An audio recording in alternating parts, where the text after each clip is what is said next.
iaitu buli. Buli adalah sesuatu tindakan dengan niat untuk menyakitkan hati dan memberi tekanan kepada seseorang. Ia juga boleh dikatakan sebagai penderaan rakan sebaya.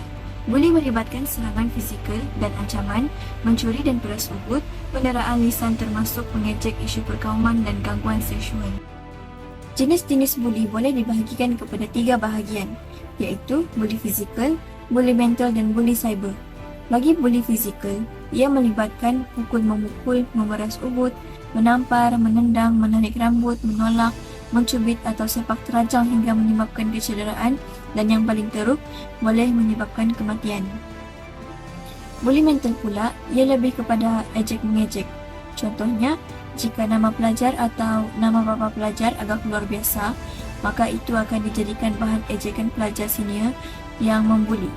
Dan yang terakhir, buli cyber adalah satu kejadian yang biasa berlaku dan kian meningkat.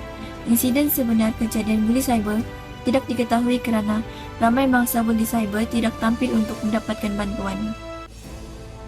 Buli cyber ini adalah perbuatan mengancam, memalukan atau menakutkan seseorang melalui medium elektronik seperti message teks, chatting, email, laman web sosial, telefon bimbit ataupun permainan internet.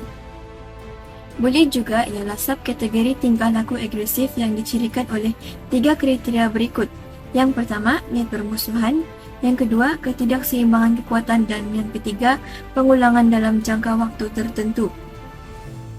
Buli merupakan aktiviti tingkah laku berulang yang agresif yang bertujuan untuk menyakiti individu lain secara fizikal, mental maupun emosi. Carangan penyelesaian bagi kes ini, ibu bapa perlulah memainkan peranan penting dalam hal ini. Mereka haruslah menampilkan contoh yang baik kepada anak-anak dan memberi kasih sayang yang sepenuhnya pada mereka supaya mereka tidak merasa sunyi dan diabaikan.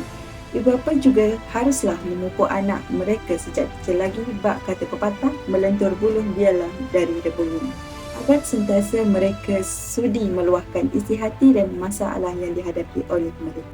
Selain itu, pihak masyarakat juga memainkan peranan penting dalam berganding bahu antara pihak sekolah dalam usaha membendung gejala ini.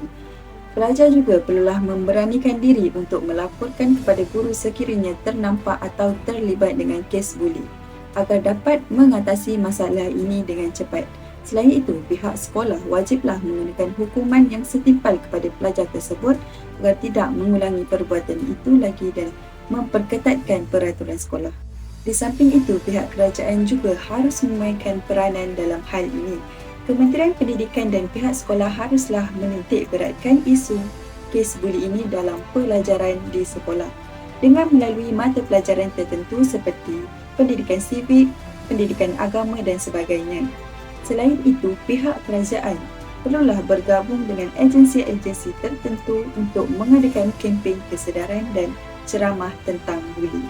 Teori yang pertama iaitu teori psikoanalisis yang merupakan teori yang membahaskan tentang hakikat yang dimiliki oleh manusia. Teori ini berkaitan dengan motivasi, emosi dan hal kepribadian.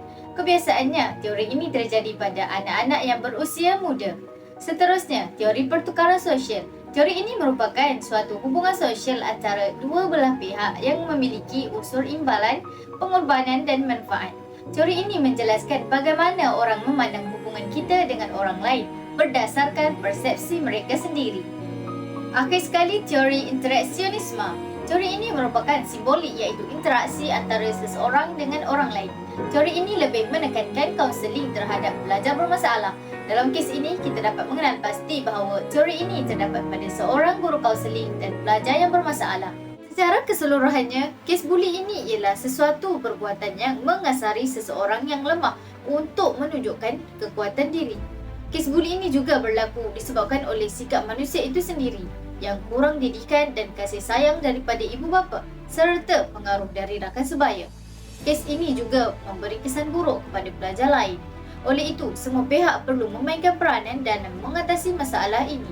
Jika semua pihak dapat menjalankan tanggungjawab ini, maka kes buli dapat diatasi dan negara dapat dibentuk sebagai satu masyarakat yang berkarisma dan berdisiplin.